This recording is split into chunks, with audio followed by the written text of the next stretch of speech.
ಒಂದು ಮಾಧ್ಯಮದಲ್ಲಿ ವಿಜ್ಞಾನಕ್ಕೆ ನಿಲುಕದು ಅಂತ ಒಂದು ಎಪಿಸೋಡ್ ಬರ್ತಾಯಿತ್ತು. ಏನದು ಅಂತ ನೋಡಿದರೆ, ಚಾಮರಾಜನಗರ ಜಿಲ್ಲೆ ಗಾಜನೂರು, ಅಲ್ಲಿಂದ ಒಂದು 2 ಕಿಲೋಮೀಟರ್ ದೂರದಲ್ಲಿ ಒಂದು ಹಳ್ಳಿ ಹನಿಯೂರು ಅಂತ. ಆ ಹಳ್ಳಿಯಲ್ಲಿ ರಾತ್ರಿ 10 ಗಂಟೆ ಮೇಲೆ ಮಧ್ಯರಾತ್ರಿ 3 ಗಂಟೆವರೆಗೂ ಒಂದು ಕರ್ಕಶ ಧ್ವನಿ. ಅದನ್ನು ಕೇಳಿ ಎಷ್ಟೋ ಜನ ಬೆಚ್ಚಿ ಬಿದ್ದ ಧ್ವನಿ, ಬಾಕ್ಲಾಕೊಡೋರು, ಅಷ್ಟು ಶಬ್ದ ಬರ್ತಿತ್ತು. ಯಾವುದೋ ಒಂದು ಪ್ರಾಣಿ ಅಶ್ರೀರವಾಣಿ ಕೂಗ್ದಾಗಿ, ಯಾರೋ ಅಳುತ್ತಾ ಇರೋ ಹಾಗೆ, ಯಾರೋ ಕಿರ್ಚಾಡ್ತಾ ಇರೋ ಹಾಗೆ ಟಿ ವಿಲಿ ತೋರಿಸಿದ್ರು. ಆಗ ಕೆಲವು ಜನ, ಭಾಳಷ್ಟು ಜನ ಫೋನ್ ಮಾಡಿದರು, ಸರ್ ನೀವು ಆತ್ಮ ಇಲ್ಲ ಅಂತೀರಿ, ಸತ್ತ ಮೇಲೆ ಏನೂ ಇಲ್ಲ ಅಂತೀರಿ, ನೋಡಿ ಆ ಊರ ಜನ ಭಾಳ ಭಯದಿಂದ ಬದುಕ್ತಾ ಇದ್ದಾರೆ ಅಂತ. ನಮ್ಮ ಕೆಲವು ವಿದ್ಯಾರ್ಥಿಗಳು, ಬೆಂಗಳೂರು ಯೂನಿವರ್ಸಿಟಿಯವರು 10 ಜನ ವಿದ್ಯಾರ್ಥಿಗಳು ಇದನ್ನು ಸಂಶೋಧನೆ ಮಾಡಲೇಬೇಕು ಅಂತ ಹೇಳಿ ನನ್ನನ್ನು ಕರ್ಕೊಂಡು ಹೊರಟರು. ನಾವು ಒಂದು ಕಾರಲ್ಲಿ ಅಲ್ಲಿ ಹೋದ್ವಿ. ಆ ಊರಲ್ಲಿ ಎಲ್ಲ ಬಾಗಿಲು ಹಾಕ್ಕೊಂಡಿದ್ದಾರೆ. ಆದರೆ ಆ ಊರಿನ ಜನಕ್ಕೆ ಭಯ, ಇವ್ರು ಯಾರೋ ಬರ್ತಾರೆ, ಇನ್ನೇನೋ ಮಾಡಿಬಿಡ್ತಾರೆ ಅಂತ. ಆ ಊರಿನ ಯಜಮಾನಂಗೆ ಕರ್ಕೊಂಡು, ಸಾರ್ ನಮ್ಗೆ ಅನುಭವ ಸಾಕಾಗೋಗ್ಬಿಟ್ಟಿದೆ ಸಾರ್ ಅಂತ. ಇಲ್ಲ ನಾವು ಹೋಗ್ತೀವಿ ಅಂತ. ಎಲ್ಲಿ ಒಬ್ಬ ಹುಡುಗನ ಕತೆ ಬಂತಲ್ಲಿ. ಏನದು ಕತೆ? ತುಮಕೂರು ಹಿರೇಹಳ್ಳಿ ಹತ್ರ ಪೆಟ್ರೋಲ್ ಬಂಕಲ್ಲಿ ಒಬ್ಬ ಹುಡುಗ ಕೆಲಸ ಮಾಡ್ತಿದ್ದಂಥ ಹುಡುಗ ಆ ಕಡೆ ದಾರಿ ಅಡ್ಡ ಹೋಗ್ಬೇಕಾದ್ರೆ ಆಕ್ಸಿಡೆಂಟ್ ಆಗಿಬಿಡ್ತು. ಅವನ ಬಾಡಿಯನ್ನು, ಈ ಊರು ಹುಡುಗ ಅವನು, ಬಾಡಿಯನ್ನು ನಾವು ಅಲ್ಲಿ ತಂದು ಊತಿದ್ದೀವಿ. ಆ ಊತ ಜಾಗದಲ್ಲೇ ಅವನ ಮಣ್ಣು ಮಾಡಿದ್ವಲ್ಲ, 3ನೇ ದಿನದಲ್ಲೇ ಈ ಶಬ್ದ ಪ್ರಾರಂಭ ಆಯಿತು. ಅವನು ದೆವ್ವ ಆಗಿದ್ದಾನೆ ಸಾರ್, ಅದಕ್ಕೆ ಹಿಂಗೆಲ್ಲ ಆಯಿತು. ಆ ಹುಡುಗ ಯಾಕಂಗಾಯಿತು? ಆ ಹುಡುಗ ಯಾವುದೋ ಲವ್ ಮಾಡಿದ್ದ, ಆ ಹುಡುಗಿಯರು ಕೂಡ ಏನೋ ತೊಂದರೆ ಆಯಿತು. ಮತ್ತು ಅಲ್ಲಿ ಈ ಹೆಣ ತರಬಾರ್ದು ಅಂತ ನಾವೆಲ್ಲ ಹೇಳಿದ್ರು, ಹೆಣ ಇಲ್ಲಿ ತಂದುಬಿಟ್ರು. ಇಡೀ ಈಗ ಊರು ಜನ ಅನುಭವಿಸ್ತಾ ಇದ್ದಾರೆ ಸರ್, ಅವ್ನು ದೆವ್ವ ಆಗಿಬಿಟ್ಟಿದ್ದಾನೆ. ಯಾರೋದ್ರೂ ತಲೆ ತಿರುಗಿ ಬಿದ್ದುಬಿಡ್ತಾರೆ ಆ ಸೌಂಡ್ ಕೇಳಿದರೆ ಸಾರ್ ಅಂತ ಹೇಳಿಬಿಟ್ರು. ಸರಿ, ಊರಿನಿಂದ ಹೊರಗಡೆ ಅಲ್ಲೆಲ್ಲ ಒಂದು ಮನೆ ಇದೆ. ಆ ಮನೆಗೂ ಕೂಡ ಯಾರೋ ಬಂದು ಹೊರದು ಹೋದಂಗೆ ಜೋರಾಗಿ ಕರೆಂಟ್ ಪಾಸ್ ಆದಂಗೆ ಆಗಿಬಿಡುತ್ತೆ ಸರ್. ಇನ್ನೊಂದು ಮನೆ ಹತ್ರ ಹೋದ್ವಿ, ಅಲ್ಲೂ ಕರೆಂಟ್ ಪಾಸ್ ಆದಂಗೆ ಆಗುತ್ತೆ ಸರ್. ನಾವು ನಿಜವಾಗ್ಲೂ ಇವನು ದೆವ್ವ ಆಗಿದ್ದಾನೆ ಅಂತ ಹೇಳಿ ಅವನ್ನೆಲ್ಲಿ ಊತಿದ್ರು ನೋಡಿ, ಅಲ್ಲೇ ಹೋಗಿ ನಾವು ನೈಟ್ 12-1 ಗಂಟೆಲಿ ಊಟ ಮಾಡಿದ್ವಿ. ನಿಜವಾಗ್ಲೂ ದೆವ್ವ ಇದೆಯಾ ಅಂತ. ಹಾಗಾದರೆ ಸೌಂಡ್ ಬರುತ್ತಾ ಅಂತ ನೋಡಿದ್ವಿ. ನಾವು ಹೋಗಿದ್ದ ಯಾವ ಸೌಂಡು ಬರಲಿಲ್ಲ. ಸರಿ, ಇದು ಪರೀಕ್ಷೆ ಮಾಡಬೇಕು ಸರ್, ನೀವು ಬಂದಿರೋದಕ್ಕೆ ಬಂದಿಲ್ಲ ಅನಿಸುತ್ತೆ ಸರ್, ಪರೀಕ್ಷೆ ಮಾಡಲೇಬೇಕು ಅಂತ ಹೇಳಿ ಮಾರನೇ ನೈಟು ಅಲ್ಲಿದ್ವಿ. ನಾವು ಒಂದು ಮನೇಲಿದ್ವಿ, ಮೇಲ್ಗಡೆ ಕರ್ಕಶವಾದ ಸೌಂಡ್ ಹೊರಟೋಗ್ಬಿಡ್ತು. ಭಯ ಆಯಿತು, ಏನಪ್ಪ ಮಾಡೋದು ಅಂತ ಹೇಳಿ. ಆದರೆ ಎಲ್ಲೋಯ್ತು, ಹೆಂಗೋಯ್ತು, ಮತ್ತೆ ಆ ದಾರಿಲಿ ಹೋದ್ವಿ, ಬರಲಿಲ್ಲ ಸ್ನೇಹಿತರೆ. ಮತ್ತು ನಾವು ಊರಿನ ಹೊರಗಡೆ ಸಮಾಧಿ ಪಕ್ಕದಲ್ಲಿ ಸ್ವಲ್ಪ ದೂರದಲ್ಲಿ ಒಂದು ಮನೆ ಇತ್ತು, ಹೊಲದಲ್ಲಿ. ಆ ಮನೆ ಹತ್ರ ಹೋದ್ವಿ. ಈ ಪಕ್ಕದಲ್ಲಿ ಕರೆಂಟ್ ಶಾಕು ತಂತಿ ಕೊಟ್ಟಿರ್ತಾರೆ, ಹಂದಿಗಳು ಬರಬಾರ್ದು ಅಂತ. ಆ ಹಂದಿಗಳು ಬರ್ದಾಗೆ ಆ ತಂತಿಗಳಿಗೆ ಏನೋ ಒಂದು ಸೌಂಡ್ ಹೋದಂಗಾಯಿತು. ಸರ್ ನೋಡಿ ಸರ್ ಅಂತ ಎದಕ್ಕಂಡು. ಆದರೆ ಅದು ಸ್ವಲ್ಪ ದೂರದಲ್ಲಿ ಬೆಳಗ್ಗೆ ಎದ್ದು ನೋಡಿದಾಗ ಅಲ್ಲಿ ಹಂದಿ, ಮುಳ್ಳಂದಿ ಬರಬಾರ್ದು ಅಂತ ಹೇಳಿ ಆ ಕಡೆ ತಂತಿ ಇಟ್ಟಿದ್ರು, ಕರೆಂಟ್ ಕೊಟ್ಟಿದ್ರು ಶಾಕು, ಅದಕ್ಕೆ ಸಗಲಿಬಿಟ್ಟು ಕರೆಂಟ್ಗೆ ಸಿಕ್ಬಿಡ್ತದು, ಸತ್ತೋಗಿತ್ತು. ಆಗ ಗೊತ್ತಾಯಿತು, ನಿಜವಾಗ್ಲೂ ಈ ಕರ್ಕಶ ಧ್ವನಿ ಅದೆಲ್ಲ ಆತ್ಮ ಅಲ್ಲ. ಈ ಮುಳ್ಳಂದಿಗಳು ಏನು ಮಾಡ್ತವೆ ಅಂದರೆ, ಕೆಲವು ಒಂದು ವಿಕೃತವಾಗಿ ಏನಂದರೆ ಸೌಂಡು ಜಾಸ್ತಿ ಇರೋಂಥದ್ದು ಈ ಹೊಲಕ್ಕೆ ಬರೋಕ್ಕೆ ನೋಡ್ತವೆ. ಆ ಬರೋಕ್ಕೆ ನೋಡಿದಾಗ ಅದು ಕರೆಂಟಲ್ಲಿ ಹೊಡೆದಾಗ ಅದನ್ನು ನೋವು ತಿನ್ಕೊಂಡು ಕಿರ್ಚ್ಕೊಂಡು ಹೋಗ್ತವೆ. ಅದರಲ್ಲಿ ಒಂದು ವಿಶೇಷವಾದ ಧ್ವನಿ ಇರೋಂಥ ಹಂದಿ ಇತ್ತು. ಅದೇ ಹಂದಿ ಸತ್ತೋಗಿದೆ ನೋಡಿ ನೀವು ಅಂತ ಹೇಳಿ 3 ದಿವಸ ಇದ್ದು ನಾವು ಬಂದ್ವಿ.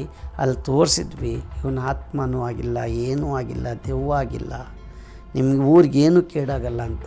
ಹಂದಿಯ ಧ್ವನಿಯಲ್ಲೇ ಈ ಥರದ ಕರ್ಕಶವಾದ ಧ್ವನಿ ಬರ್ತಾಯಿತ್ತು ಅನ್ನೋದನ್ನು ಜನಗಳಿಗೆ ತೋರ್ಪಡಿಸಿದೆ. ಅವತ್ತಿಗೆ ಆ ಧ್ವನಿ ಬಿಟ್ಟೋಯ್ತು, ಆ ಸೌಂಡ್ ಇನ್ನಿಲ್ಲ ಸ್ನೇಹಿತರೆ. ಹೀಗೆ ಸೌಂಡ್ ಬರುವಂಥ ಮೂಲನೇ ಬೇರೆ. ಆ ಮೂಲವನ್ನು ಅರ್ಥ ಮಾಡ್ಕೊಳ್ಳೋದಲೇ ಇದ್ದರೆ ಬೇರೆ ಬೇರೆ ವಿಷಯಗಳಿಗೆ ತಳ್ಕಾಕೊಂಡಾಗ ಬೇರೆ ಬೇರೆ ವಿಷಯಗಳು ರೆಕ್ಕೆ ಪುಕ್ಕಗಳು ಹಚ್ಕೊಂಡು ಜನ ಭಯದ ಭೀತಿಯಲ್ಲಿರ್ತಾರೆ ಅನ್ನೋದಕ್ಕೆ ಇದೊಂದು ಜ್ವಲಂತ ಸಾಕ್ಷಿ.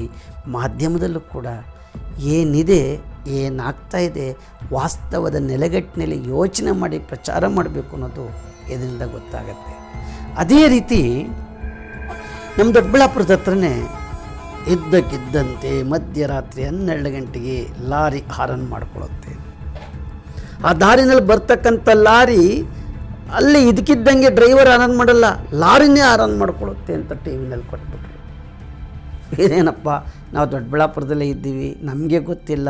ಈ ದೊಡ್ಡಬಳ್ಳಾಪುರ ಮತ್ತು ನೆಲಮಂಗಲ ರೋಡಲ್ಲಿ ಇದಕ್ಕಿದ್ದಂಗೆ ಲಾರಿ ಹಾರನ್ ಮಾಡ್ಕೊಳ್ಳುತ್ತೆ. ಕಾರಣ ಏನು ಅಂದರೆ ಅಲ್ಲಿ ಯಾರೋ ಒಬ್ಬ ವ್ಯಕ್ತಿ ಆಕ್ಸಿಡೆಂಟಾಗಿ ಸತ್ತೋಗಿದ್ದ. ಅದರಲ್ಲಿ ಇನ್ನೊಂದು ಸ್ವಲ್ಪ ದೂರದಲ್ಲಿ 3 ಜನ ಸತ್ತೋಗಿದ್ರು, ಮರಕ್ಕೆ ಡಿಕ್ಕಿ ಹೊಡೆದು ಕಾರು. ಆ ಆತ್ಮಗಳಾಗಿ ಲಾರಿ ಹಾರನ್ ನೋಡ್ಕೊಳ್ಳುತ್ತೆ. ಹೋಗಲಿ ಸರಿ, ಆ ಆತ್ಮಗಳಿಗೂ ಲಾರಿ ಹಾರನ್ ಮಾಡ್ಕೊಳ್ಳೋದಕ್ಕೂ ಏನು ಸಂಬಂಧ ಅಂತ ಯೋಚನೆ ಮಾಡಿದ್ರೆ, ಅಲ್ಲೊಬ್ಬ ಸ್ವಾಮೀಜಿ ಏನು ಬಂಗಾರಪೇಟೆಯಿಂದ ಬರ್ತಾರೆ, ಮುಳುಬಾಗಿಲಿಂದ ಬರ್ತಾರೆ. ಅವರು ಟಿ ವಿನಲ್ಲಿ ಕೂತ್ಕೊಂಡು ಅಲ್ಲೆಲ್ಲ ಪರಿಶೀಲನೆ ಮಾಡಿ, ಇಲ್ಲ ಆತ್ಮ ಇದೆ, ಇಲ್ಲಿ ನೆಗೆಟಿವ್ ಇದೆ, ಅದಕ್ಕೆ ಹಾರನ್ ನೋಡ್ಕೊಳ್ಳುತ್ತೆ. ನೆಗೆಟಿವ್ ಇದೆ, ಆತ್ಮ ಇದೆ, ಆತ್ಮ ಇದ್ದರೆ ಅದ್ರ ಪಾಡಿಗೆ ಸೌಂಡ್ ಮಾಡುತ್ತೆ. ಅದೇ ಲಾರಿಲಿ ಹಾರನ್ ಮಾಡ್ಕೊಳ್ಳೋಕ್ಕೆ ಕಾರಣ ಏನು? ಲಾರಿಗೂ ಆತ್ಮಕ್ಕೂ ಸಂಬಂಧ ಏನು? ಸತ್ತೋಗಿರೋರು ಲಾರಿನಲ್ಲಿ ಹಾರನ್ ನೋಡ್ಕೊಳ್ಳೋದಕ್ಕೂ ಸಂಬಂಧ ಏನು ಅಂತ ಹೇಳಿ ಚಿಂತನೆ ಮಾಡಿ, ಇನ್ನೊಂದು ಮಾಧ್ಯಮದಲ್ಲಿ ನಾನು ಕೆಲಸ ಮಾಡ್ತಿದ್ನಲ್ಲ, ಸುವರ್ಣದಲ್ಲಿ, ಅವ್ರನ್ನ ಕರ್ಕೊಂಡು ನಾನು ಹೋಗಿ ಏನೀಗ ಸಾಧ್ಯ ಆಗ್ಬೋದು ಅಂತ ಯೋಚನೆ ಮಾಡೋಷ್ಟರೊಳಗೆ ಒಬ್ಬ ಹುಡುಗ ಇಂಜಿನಿಯರ್ ಟೆಕ್ನಿಕಲ್ಲಾಗಿ, ಸರ್ ಅದು ಸುಳ್ಳು ಸರ್, ನಾನು ಅದಕ್ಕೆಲ್ಲ ನಾನು ಮಾಡಿಕೊಡ್ತೀನಿ ಅಂತ ಮನೆಗೆ ತಂದುಬಿಟ್ಟು ಅವನು, ಸರ್ ನೋಡಿ ಈ ರೀತಿ ಇದು ಹಾರನ್ ನೋಡ್ಕೊಳ್ಳುತ್ತೆ, ಇಂಥ ಕಂಟ್ರೋಲಿಂಗ್ ಇಂಥ ಈ ಕಡೆ ಇರುತ್ತೆ, ಸರಿಯಪ್ಪ ಒಪ್ಕೋತೀನಿ, ಏನೂ ಇಲ್ದಲೆ ಲಾರಿ ಹಾರನ್ ನೋಡ್ಕೊಳ್ಳುತ್ತೆ, ನಿಮ್ಮ ಕಾರು ಹಾರನ್ ನೋಡ್ಕೊಳ್ಳುತ್ತೆ ಸರ್, ನೋಡಿ ಅಂತೇಳಿ ಪ್ರಾಕ್ಟಿಕಲ್ ಮಾಡಿ ತೋರಿ ಸರ್. ಸರಿ, ಮಧ್ಯರಾತ್ರಿ 12 ಗಂಟೆ 3 ಗಂಟೆ ಒಳಗಡೆ ಅದೇ ಲಾರಿಲಿ ಹಾರನ್ ನೋಡ್ಕೊಳ್ಳೋಕ್ಕೆ ಕಾರಣ ಏನು? ಅವ್ರು ಯಾಕೆ ಮಾಡ್ತಾರೆ? ಇದು ನನಗೆ ಮೂಲ ಬೇಕಾಗಿದ್ದು. ಕೊನೆಗೆ ಮೂಲ ಹುಡುಕೊಂಡು ಹೊರಟೆ. ಲಾರಿ ಯಾವುದು? ನೆಲಮಂಗಲದು. ಆ ಲಾರಿ ಡ್ರೈವರ್ ಯಾರು? ಈಗೆಲ್ಲ ಹಿಡ್ಕೊಂಡಿದ್ದಾಗ ಆ ಲಾರಿ ಡ್ರೈವರ್ ರಾತ್ರಿ ಹೊತ್ತಿನಾಗಲೇ ಜರ್ನಿ ಮಾಡ್ತಾನೆ. ಇದಕ್ಕೆ ಲಾರಿ ಓನರ್ಗೂ ಕೂಡ ಗೊತ್ತಿಲ್ಲದಂಗೆ ಈ ಡ್ರೈವರ್ ಅಲ್ಲಿ ಕಿತಾಪತಿ ಮಾಡಿರ್ತಾನೆ ಅನ್ನೋದು ನಮಗೆ ಸಂಶೋಧನೆ ಮಾಡಲಿಕ್ಕೆ ಹೊರಟಾಗ, ತನಿಖೆ ಮಾಡಲಿಕ್ಕೆ ಹೊರಟಾಗ ಗೊತ್ತಾಯಿತು. ಆದರೆ ಈ ಜಾಗದಲ್ಲಿ ಬನ್ನಿ ನಾವು ಮಾಡ್ತೀವಿ ಅಂದರೆ ಅದ್ರ ನಮ್ಮ ವಿರುದ್ಧನೂ ಕೂಡ ಹೋರಾಡೋರು, ಇದು ಸುಳ್ಳು, ಇಲ್ಲ ಅಂತೀರಿ, ಹಾಗೆ ಹೀಗೆ ಅಂತ ಭಾಳಷ್ಟು ಗಲಾಟೆ ಮಾಡಿದರು. ಇಲ್ಲ, ಹುಡುಗ ನನಗೆ ಒಂದು ಲಾರಿ ತರಿಸಿದ್ವಿ, ಲಾರಿಗೆ ಅದು ಆನಂದ ಮಾಡ್ಕೊಂಡ್ವಿ, ನಾವು ಕೆಳಗಡೆ ಇದ್ವಿ, ನೋಡಿ ಏನೂ ಇಲ್ಲ, ಲಾರಿ ಹೋಗ್ತಾ ಇದೆ ನೋಡಿ, ಲಾರಿ ಹತ್ರ ಕೂತ್ಕೊಳ್ಳಿ, ಕ್ಯಾಮ್ರಾ ಇಟ್ವಿ, ಲಾರಿ ಒಳಗಡೆ ಹೋಗ್ತಾ ಇರೋದಕ್ಕೆ ಲಾರಿಗೆ ಕ್ಯಾಮ್ರಾ ಇಟ್ವಿ, ನೋಡಿ ನೀವು ಯಾರೋ ಒಬ್ಬರು ಕೂತ್ಕೊಳ್ಳಿ, ನಾವು ಕೆಳಗಡೆ ಇರ್ತೀವಿ ಅಂತ ಹೇಳಿ ಲಾರಿನ ಕಳಿಸಿದ್ರೆ ಲಾರಿ ಅದ್ರ ಬಾಡಿಗೆ ಅದು ಅಳ್ತಾ ಇರೋದು, ಬಡ್ಕೊಳ್ಳೋದು, ಒಳೋ ಶಬ್ದನೂ ಮಾಡಿಬಿಟ್ವಿ ನಾವು.